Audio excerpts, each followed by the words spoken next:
આજે એવી સરસ મજાની ટિપ્સ તમારી સાથે શેર કરવાની છું કે જેથી તમારા કામ અને સમય અને પૈસા બધાની જ બચત થવાની છે. વિડીયોને લાસ્ટ સુધી જરૂરથી જોજો. ચેનલ પર ફર્સ્ટ ટાઈમ આવ્યા હો ને તો please subscribe to my channel. ચલો લે સ્ટાર્ટ. સૌપ્રથમ તો જો આવી રીતે પ્લાસ્ટિકની બોટલની આ ટાઈપની લીડ હોય છે. આમ તો બોટલ જ આપણે ફેંકી દેતા હોય છે, તો આ ટાઈપની લીડનો સરસ મજાનો રીયુઝ થાય છે. જો આવી રીતે ડબલ સાઇડ સેલો ટેપ તમારે લગાવી દેવાની છે. અને જો ડબલ સાઇડ સેલો ટેપ ન હોય તો તમારે ગ્લુ ગનનો ઉપયોગ પણ તમે કરી શકો છો સ્ટિક કરવા માટે. તો આવી રીતે ઇઝીથી ટાઇલ્સ ઉપર સ્ટિક થઈ જાય છે અને વધારે શું હોય છે કે નીકળતું પણ નથી. તો આ ટાઈપનું માસ્ક છે, બેલ્ટ છે કે નાની કોઈ પોલિથીન છે, કોઈ હેન્ડલવાળી બેગ છે તો તેને આવી રીતે હેંગ કરી શકો છો. બાળકોની ટાઈ છે, બેલ્ટ છે તે પણ હેંગ કરી શકાય છે. આવી જ રીતે બીજી ટિપ્સ જોઈશું. જુઓ, મેં બીજું લીડ લીધું છે, તેને આવી રીતે બીજી તેની બાજુમાં જ આપણે સ્ટિક કરી દેવાનું છે. તેનો પણ એક સરસ મજાનો આઈડિયા હું તમારી સાથે શેર કરું છું. જ્યારે આપણે કિચનમાં એન્ટ્રી કરીએ ત્યારે સૌપ્રથમ આપણે લાઇટરની જરૂર પડતી હોય છે, પરંતુ શું હોય છે કે લાઇટર કિચનમાં જ મૂકેલું હોવાથી પરંતુ આપણને મળતું નથી. તો આ એક સરસ મજાનું લાઇટરનું સ્ટેન્ડ મેં બનાવ્યું છે. હવે આગળની ટિપ્સ જોઈશું. અહીં મેં એક પ્લાસ્ટિકની બોટલ લીધી છે. તેને જુઓ, અહીં હું માર્કરની પેનની મદદથી થોડી લાઈન દોરું છું. હવે તેને આપણે શું હોય છે કે કટરની મદદથી અથવા તો કાતરની મદદથી અથવા તો ચક્કુ ગરમ કરીને પણ તેને આ ટાઈપનું શું હોય કે જે માર્કરની આપણે નિશાની કરી છે તે રીતે તેનું કટિંગ કરવાનું છે. તો પ્લાસ્ટિકની બોટલના તો ઘણા બધા આઈડિયા મેં તમારી સાથે શેર કર્યા છે. આગળ પણ ઘણી બધી વિડીયો છે કે જે પ્લાસ્ટિકની બોટલનો રીયુઝ આઈડિયા ઘણા બધા મેં તમારી સાથે શેર કર્યા છે. તેની લિંક હું ડિસ્ક્રિપ્શન બોક્સમાં મેન્શન કરી દઈશ. જુઓ, અહીં મેં આ ટાઈપનું શું હોય છે કે કટ કરીને અને થોડું આજુબાજુના જે લાઇન છે તે વાગે નહીં તે માટે મેં કાતરની મદદથી થોડું વ્યવસ્થિત કરી નાખી છે લાઇન. હવે એક સરસ મજાનું શું હોય છે કે એક ટૂલ થઈ ગયું છે. આ ટૂલ લોટ કાઢવા માટે કામ લાગશે અથવા તો ચોખા હોય, ઘઉં હોય, કોઈ પણ વસ્તુ હોય, દાળ હોય, એ બધું કાઢવા માટે કામ લાગશે. જુઓ, આ ટાઈપની નળીમાં આપણે ચોખા ભરતા હોઈએ છીએ, દાળ ભરતા હોઈએ છીએ, લોટ ભરતા હોઈએ છીએ. તો શું હોય છે, આવી રીતે એક સરસ મજાનું ટૂલ રેડી થઈ ગયું છે કે જેને ઇઝીથી આપણે કાઢી શકાય છે. તો આમાં શું હોય છે કે બીજા વાસણની જરૂર પણ નથી પડતી. તો આના માટે તમે લોટનો બી ઉપયોગ કરી શકો છો. અને આ જે બોટલ લીધી છે તેની જગ્યાએ તમે નાની બોટલનો બી ઉપયોગ કરીને તમે આ ટૂલ બનાવી શકો છો. તો ફ્રેન્ડ્સ, આ બધી ટિપ્સ ગમી હોય ને તો પ્લીઝ લાઇક જરૂરથી કરજો, શેર તો જરૂરથી કરજો. હવે આગળનો આઈડિયા, જે આપણે જે બોટલના બે ભાગ કટ કર્યા હતા, એક ભાગ તો આપણે ટૂલની આપણે શું હોય છે કે બનાવી દીધું, પરંતુ આ જે બીજો છે એક સરસ મજાનું ઓર્ગેનાઇઝર બનાવી જશે, સ્ટેન્ડ બી બની જશે. તો એને શું એક સરસ મજાનું વ્યવસ્થિત રીતે આજુબાજુથી કાતરની મદદથી થોડું વ્યવસ્થિત કરી નાખીશ. એવું સરસ મજાનો આકાર થઈ ગયો છે. હવે તેને શું હોય છે કે હોલ્ડ કરીને તેને એક સરસ જગ્યાએ આવી રીતે હેંગ કરીશું. હવે આ હેંગ કરવાથી કોઈ પણ વસ્તુ તમે અંદર શું કે મૂકી શકો છો. જેમ છે શું કે ચમચા છે કે ચમચી છે કે અથવા તો શું હોય છે કે કોઈ નાના બ્રશ છે, બાળકો માટે પેન્સિલ છે, રબર છે, કોઈ પણ વસ્તુ તમે મૂકી શકો છો. આમાં હેવી વસ્તુ તમે મૂકી ન શકાય. તો અહીં મેં શું હોય છે કે ક્લિનિંગ બ્રશ મેં અહીં હેંગ કર્યા છે. તો આ જગ્યાએ તમે કોઈ પણ તમારે શું હોય છે કે સગવડ પ્રમાણે તમે હેંગ કરી શકો છો. હવે આગળની ટિપ્સ જોઈશું. અહીં પણ એક લાસ્ટ બોટલનો મેં આઈડિયા તમને બતાવ્યો છે. તો અહીં જે બોટલ લીધી છે તેને આવી રીતે શું હોય છે કે નીચેના ભાગથી એને કટ કરી દેવાની છે. જો આ ટાઈપનો હું ભાગ બતાવું છું તે રીતે ગરમ ચક્કુ. જુઓ, હવે આવી રીતે શું હોય છે કે કાતરની મદદથી થોડી તેની લાઇન કટ કરી નાખીશ જેથી કરીને આપણને વાગે નહીં. તો આના સરસ મજાનું એક ઓર્ગેનાઇઝર રેડી થઈ ગયું છે. ઘરમાં આપણે બેકાર પોલિથીન પડી રહેતી હોય છે, પરંતુ શું હોય છે કે તેનો ઉપયોગ બી અમુક ટાઈમે આપણને શું હોય છે કે કરવો પડતો હોય છે.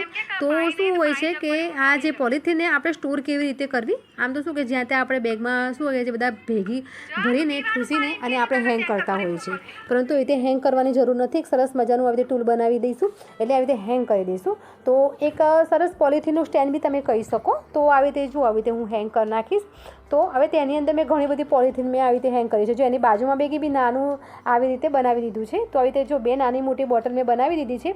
હવે તેને આપણે શું હોય છે કે દરવાજા પાછળ પણ તમે હેંગ કરી શકો છો. એવી કોઈ જગ્યાએ જ્યાં તમારે દેખાડવો ન દેવું હોય તો આવી રીતે જો નીચે એક પોલિથીન આપણે કાઢીને બી યુઝ કરી શકીએ છીએ. તો આ શું હોય છે કે મેં નાની બોટલ લીધી છે. અહીં તમે એક મોટી બોટલનો પણ ઉપયોગ કરી શકો છો. મારે એક તમને આઈડિયા આપવો હતો. તો આ ટાઈપના શું હોય છે કે નાની મોટી પોલિથીન પણ તમે રાખી શકો છો. એવા 2 થી 3 ઓર્ગેનાઇઝર તમે બનાવી શકો છો. તો ફ્રેન્ડ્સ, ઘણી બધી ટિપ્સ છે, પણ હવે આગળની ટિપ્સ આપણે જોઈશું. હવે જ્યારે આપણે લોટ બાંધતા હોઈએ છીએ ત્યારે આવી રીતે હાથમાં જુઓ કે હાથમાં આપણે મોસ્ટ ઓફ શું લેડીઝો વીંટી હાથમાં પહેરતી જ હોય છે. જો તો બધાની આદત હોય છે કે સોનાની વીંટી હોય કે ચાંદીની વીંટી હોય એ બધાને લોટ બાંધતી વખતે પ્લેટફોર્મ ઉપર કાઢીને મૂકી દેવાની આદત હોય છે.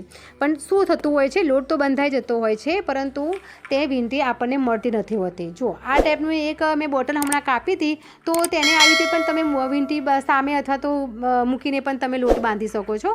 પરંતુ આમાં શું હોય છે કે ગમે ત્યારે આપણે હાથ અડતા આ વીંટી નીચે પડી જાય અને પગમાં આવીને ક્યાંય ખોવાઈ જતી હોય છે, આપણું ધ્યાન બી નથી રહેતું.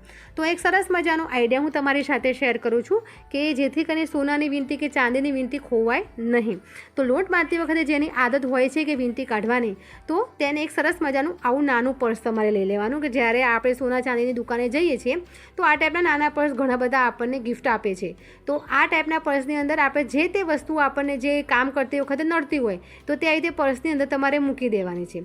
હવે આ પર્સને તમારે બીજે ક્યાંય હેંગ નથી કરવાનું, તમારે કિચનમાં જ તમે હેંગ કરશો તો તમને શું હોય છે, મોઢા આગળ તમને દેખાશે અને તમે વસ્તુ પણ ખોવેલી હશે ને તો તરત એ પર્સમાં જોશો તો તમને વસ્તુ પણ મળી જશે.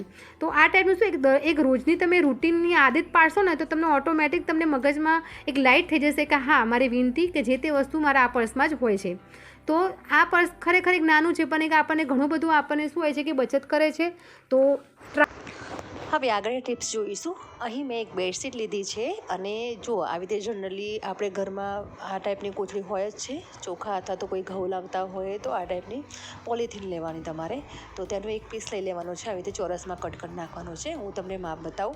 અહીં મેં 24 અને 21 ઇંચ લીધું છે. જો તમારે થોડું મોટું ઓર્ગેનાઇઝર બનાવવું હોય ને તો તમે તે પ્રમાણેમાં માપ લઈ શકો છો. એક સરસ મજાનું ઓર્ગેનાઇઝ જે સિલાઈ કર્યા વગર આપણે ઓર્ગેનાઇઝ બનાવવાના છીએ. તો એક બેડશીટ હતી તો એની ઉપર મેં આવી રીતે જો મેળાનો જે કટકો હતો એ મેં આવી રીતે ઉપર સેટ કરી દીધો છે. ઉપર એક જૂનું કપડું અથવા તો જો તમારી પાસે કોઈ ફોર્મ હોય તો પણ તમે મૂકી શકો છો, તો ઓર્ગેનાઇઝર થોડું વધારે સારું રહેશે. હવે ત્યાં શું હોય છે કે ત્રણેય કપડાં ખસે નહીં એટલે વચ્ચે મેં પિન મારી દીધી છે. હવે એની આજુબાજુ જે છે થોડી એક અડધી ઇંચ લઈને તમારે સિલાઈ મારી નાખવાની છે, અથવા તો શું હોય છે કે તમારે સોય દોરાથી પણ તમે સાંધી શકો છો. તો એક સરસ મજાનું શું હોય છે કે આજુબાજુ એની લેસ થઈ ગઈ છે. હવે આ ચોરસ છે તેને આપણે શું આવે છે વાળીને પણ આવી રીતે ચોરસ બનાવવાનું છે. જુઓ હવે હું તમને વાળીને બતાવું છું તે રીતે તમારે વાળવાનું છે. જુઓ આ દેખો ચોરસ વાળ નાખવાનું છે, બીજી સાઈડનો તેનો ભાગ લઈને આ રીતનું ત્રિકોણ તમારે કરી નાખવાનું છે.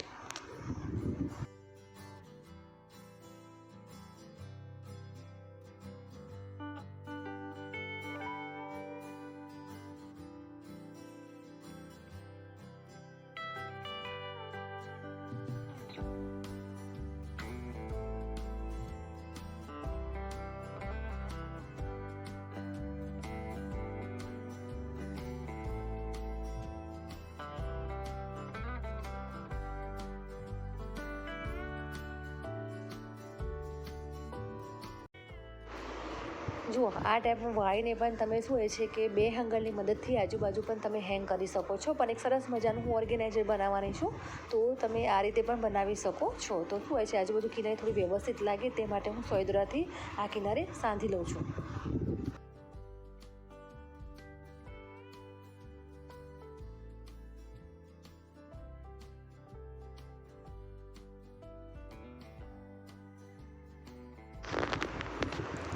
બસ હવે એક સરસ મજાનું ઓર્ગેનાઇઝર બની જશે. જો અહીં હું તમને શું છે કે ખોલીને પણ તમને બતાવું છું. એક સરસ મજબૂત ઓર્ગેનાઇઝર બની ગયું છે. તમે આ મોટું પણ તમે બનાવી શકો છો અથવા તો તમે આને આજુબાજુ હેન્ડલ બનાવીને હેંગ પણ કરી શકો છો. તો શું હોય છે આમાં તમે તમે શું હોય છે કે ઉપયોગ કરી શકો છો. ઘરમાં જો નાનું બાળક હોય તો તમે તેના કપડાં પણ તો મૂકી શકો છો. આમાં શું હોય છે કિચનમાં પણ તમે શાકભાજી પણ તમે મૂકી શકો છો. આમાં તમે કોઈ કટલરી મૂકી શકો છો, બાળકોની સ્ટેશનરી પણ મૂકી શકો છો. ઘણું બધું તેનો ઉપયોગ કરી શકો છો. હવે આગળની ટિપ્સ જોઈશું. અહીં એક જો આ ટાઈપનું પ્લાસ્ટિકનું કન્ટેનર મોસ્ટ ઓફ આપણા ઘરમાં હોય જ છે. તો અહીં મેં કૂંઠું લીધું છે અને તેને ક્રોસિંગમાં તેને ડ્રો કરીને કટ કરી દીધું છે. તો શું છે અહીં હું ફોનનું કિચન બનાવવાની છું. જો અહીં જો તમે જોઈ શકો છો કે તેની અંદર પ્લાસ્ટિકનું પેલું મૂકીને ઉપર ફોન મૂકી દીધું છે અને ઉપર કિચન બની ગયું છે. તો ફ્રેન્ડ્સ આ હતી મારી આજની ટિપ્સ. આજની ટિપ્સમાંથી તમને કઈ ટિપ્સ ગમી તે મને કમેન્ટ કરીને જરૂરથી કહેજો અને ટિપ્સ તમે કઈ યુઝ કરવાના છો તે પણ મને કમેન્ટ કરીને જરૂરથી કહેજો. હવે એક નવા આઈડિયા સાથે જરૂરથી મળીશું. Bye bye. જય